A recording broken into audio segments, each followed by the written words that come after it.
Hello friends, आप सभी लोगों का स्वागत है आपके अपने परिवार यूट्यूब चैनल फ्रेशर क्लासेस में।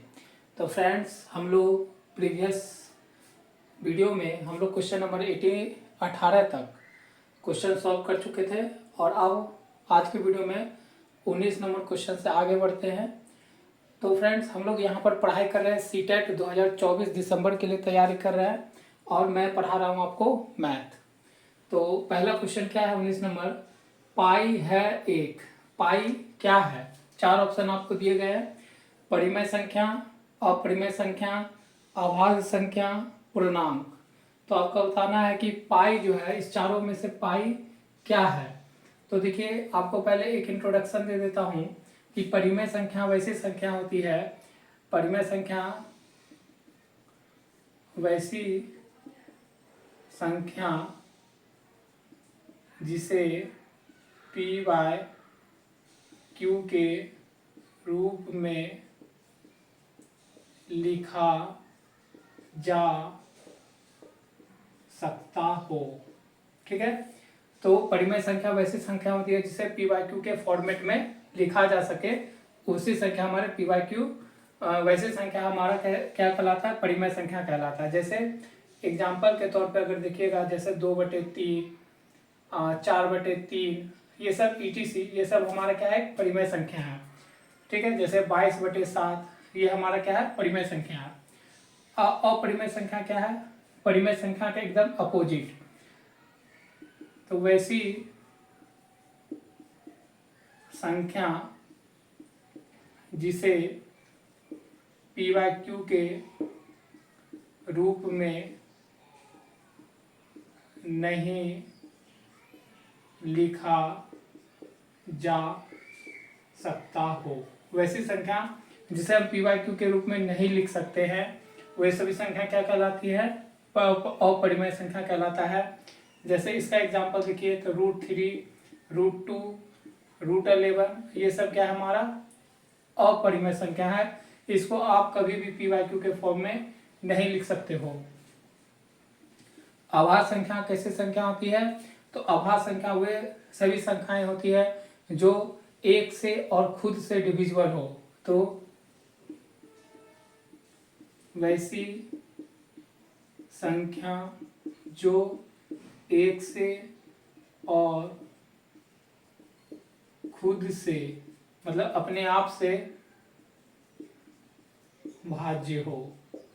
मतलब अभाज्य संख्या वैसी संख्या होती है जो एक से और खुद से भाज्य लगे, कंप्लीटली डिविजिबल हो जाए, वे सारी संख्या हमारी क्या कहलाती है? अभाज्य संख्या कहलाती है।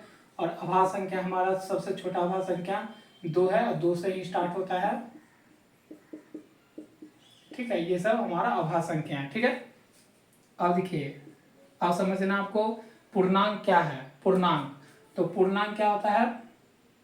तो पूर्णांक होता है 0 के बायां दायां side 1 2 3 4 dot dot positive infinitive plus infinitive तक, और 0 के इधर बायां side -1 -2 -3 dot dot dot minus infinitive. इस तरफ 0 के इस तरफ हो गया आपका बायां, और 0 किस तरफ हो गया? दायां साइड। तो 0 के साथ में जो नेचुरल नंबर हो और 0 के बायां साइड जो निगेटिव नेचुरल नंबर भी बोल सकते हैं इसको, अगर ऐसा हो तो ये तीनों का मेल ही हमारा क्या कहलाता है? पूर्णांक कहलाता है। ठीक है, लेकिन हमको क्वेश्चन पूछा है कि पाई जो है किसका उदाहरण है, किसका एग्जाम्पल है। तो आप हमेशा याद रखिएगा कि पाई आपका उदाहरण किसका होता है? तो ये होता है आपका अपरिमेय संख्या होता है। पाई क्या होता है? अपरिमेय संख्या होता है। लेकिन एक बात बहुत जरूर याद रखिएगा, नोट है कि पाई तो हमारा अपरिमेय संख्या होता है, अपरिमेय संख्या होता है। लेकिन इसी का मान 22/7 भी हम लोग जानते होता है, और 22/7 लेकिन पूछ दे तो ये देखिए पी बाय क्यू के फॉर्मेट में लिख सकते हैं इसको, और पी बाय क्यू के फॉर्मेट में लिखा हुआ है, इसलिए ये परिमेय संख्या है। ठीक है, दोनों में अंतर है।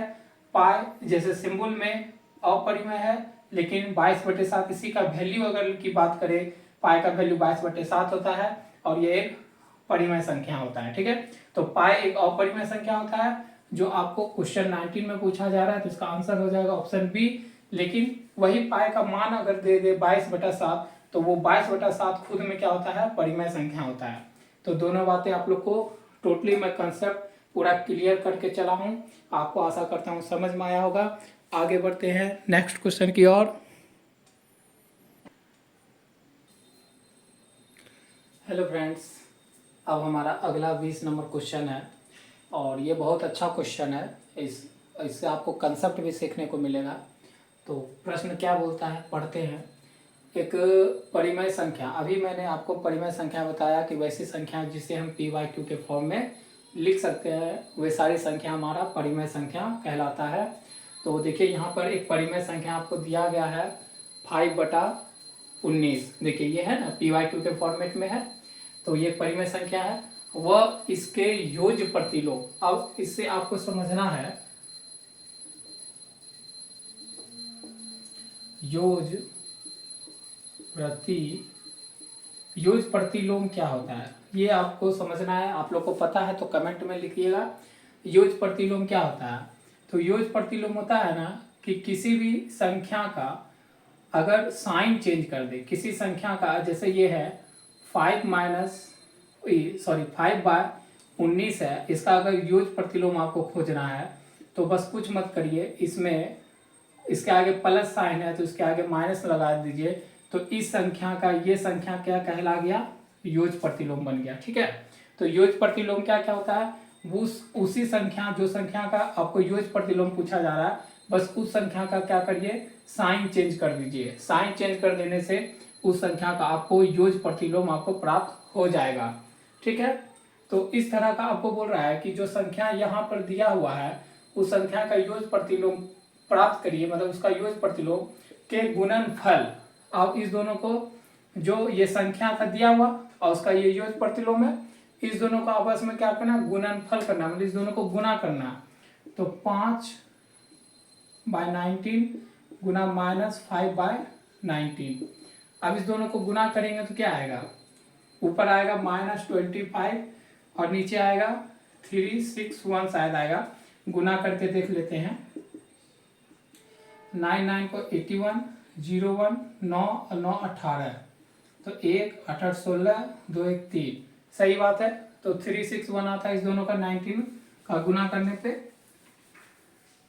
तो संख्या, परिमेय संख्या और उसका उस परिमेय संख्या का योज्य प्रतिलोम साइन चेंज करने के बाद प्राप्त किए थे -5/19, और उस दोनों का आपस में क्या किए, गुणनफल किए। दोनों का आपस में क्या किए, दोनों का आपस में गुणनफल किए। देखिए ये हो गया वो संख्या जो आपको गिवन है, और उस संख्या का गुणनफल करने वाला तो गुना, और योज्य प्रतिलोम किसी भी संख्या का कैसे प्राप्त करिएगा, अगर प्लस है तो माइनस कर दीजिएगा और माइनस होगा तो प्लस कर दीजिएगा। सिर्फ साइन चेंज करने से आपको उस संख्या का योज्य प्रतिलोम मिल जाता है। तो हमें योज्य प्रतिलोम मिला, उस दोनों का आपस में गुना करने के बाद हमको इतना परिणाम प्राप्त हुआ। अब बोल रहा है कि उसके बाद गुणनफल के बाद बोल रहा है कि गुणनफल, जो गुणनफल आया तो गुणनफल हमारा ये आया, तो इसका गुणात्मक प्रतिलोम निकालिए। अब देखिए फिर आपको एक चीज समझना होगा कि गुणात्मक प्रतिलोम क्या होता है। तो गुणात्मक प्रतिलोम क्या होता है, तो ये भी बहुत सिंपल सा बात है, ये भी कंसेप्ट याद रखना आप लोग को। तो गुणात्मक प्रतिलोम बस होता है कि जो संख्या है, जो संख्या का आपको पूछा जा रहा है, बस उसको क्या करिए, उसको पलट दीजिए, डिनोमिनेटर को ऊपर ले जाइए, मतलब ये हर है और ये अंश है, तो हर को ऊपर ले जाइए, अंश को नीचे ले जाइए, बस ये है। बस आपको उसका उस संख्या का गुणात्मक प्रतिलोम प्राप्त हो जाएगा। तो और साइन, साइन की जगह ही रहेगा, इसमें साइन चेंज नहीं होता है। योज्य प्रतिलोम में साइन चेंज होता है और गुणात्मक प्रतिलोम में नीचे वाली संख्या ऊपर चली जाती है, ऊपर वाली संख्या नीचे चली जाती है। ठीक है, और साइन वैसा कहीं वैसा ही रहता है। तो जिस संख्या का आपको गुणात्मक प्रतिलोम निकालना है तो आप सिर्फ नीचे वाली संख्या को ऊपर, ऊपर वाली की संख्या को नीचे कर दीजिए, आपको उस संख्या का गुणात्मक प्रतिलोम मिल जाएगा। और यही पूछा भी जा रहा था, तो यही आपका क्या हो गया, आंसर हो गया। तो देखिए कौन सा ऑप्शन में मैच कर रहा है, तो ऑप्शन हमारा ए मैच कर गया है। ठीक है, इस क्वेश्चन से आपको दो कंसेप्ट याद हो जाना चाहिए कि योज्य प्रतिलोम क्या है, प्लस को माइनस में और माइनस को प्लस में करना। और गुणात्मक प्रतिलोम क्या है, तो हर को अंश में कन्वर्ट करना और अंश को हर की जगह लिखना। बस दो चीज़ आपको समझ में आया होगा। तो ये क्वेश्चन मैं आशा करता हूँ कि आपको अच्छी तरह से मैं समझा पाया हूँगा। ठीक है फ्रेंड, अगर आपको वीडियो समझ में आता है और आपको लगता है कि मैं अच्छा से पढ़ा पा रहा हूँ, प्रीवियस ईयर का क्वेश्चन सॉल्व करवा पा रहा हूँ, तो आप वीडियो को लाइक, कमेंट, सब्सक्राइब, शेयर कर लीजिएगा। अगर चैनल पर नए हैं तो चैनल को सब्सक्राइब कर लीजिए। चलिए नेक्स्ट क्वेश्चन की ओर। तो फ्रेंड्स, अगला प्रश्न हमारा है 21 नंबर क्वेश्चन। क्या है क्वेश्चन, किन्हीं दो परिमेय संख्याओं के बीच, किन्हीं दो परिमेय संख्याओं के बीच। तो परिमेय संख्या अभी मैंने आपको प्रीवियस क्वेश्चन में और उससे भी प्रीवियस क्वेश्चन में बता चुका हूँ कि परिमेय संख्या कैसी संख्या होती है, वैसी संख्या जिसे हम p/q के फॉर्मेट में लिख सकते हैं, जैसे 3/4। ये सारी संख्या क्या है, परिमेय संख्या है। तो परिमेय संख्या बोल रहा है कि दो परिमेय संख्या कोई भी ले लीजिए, जैसे हम मान लीजिए कि कोई भी दो परिमेय संख्या लीजिए, 2/3 ले लिए, जैसे 4/3 ले लिए। तो इसके पूरी बीच में पूछ रहा है, क्या पूछ रहा है, बीच में पूछ रहा है कि किन्हीं दो परिमेय संख्याओं के बीच में, जैसे मान लीजिए हम 2 ही ले ले, ठीक है, और 3 ही ले ले, ठीक है। तो 2 और 3, तो इसके बीच में बोल रहा है ना, तो हम अगर सिंगल 2 और अगर सिंगल 3 लेते हैं तो आप बोलोगे कि नहीं ये तो परिमेय संख्या नहीं, हाँ ये परिमेय संख्या नहीं है। आप बोलोगे कि ये परिमेय संख्या कहाँ, ये p/q के फॉर्मेट में कहाँ लिखा हुआ है। तो फ्रेंड्स लिखा हुआ है, इसमें आप नीचे 1 अपने से आप लगा दोगे तो आप देखोगे कि ये भी परिमेय संख्या बन जाएगा, p/q और p/q बन जाएगा। तो वही पूछ रहा है कि 2 और 3 के बीच में क्या परिमेय संख्या पॉसिबल है।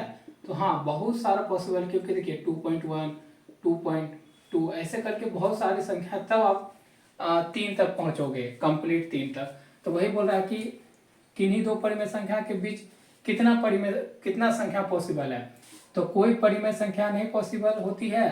तो परिमेय संख्या तो सारी परिमेय संख्या ही होती है, मतलब अगर कोई भी परिमेय संख्या के बीच में लोगे तो सारा परिमेय संख्या ही आएगा। इसमें आप नीचे 1, इसमें भी 1 लगा सकते हो। तो कोई परिमेय संख्या नहीं होती है, ये बात तो पूरी सरासर गलत है। केवल एक परिमेय संख्या होती है, ये भी बात गलत है। अनंत परिमेय संख्या होती है, ये बात एकदम बिल्कुल सही है, ऑप्शन डी गलत है। तो आपसे ये एक तरह का आपका कंसेप्ट भी है कि किसी भी दो परिमेय संख्या के बीच में अनंत परिमेय संख्या होता है। कितना होता है, अनंत परिमेय संख्या पॉसिबल है। तो आप इसका आंसर हो जाएगा ऑप्शन सी।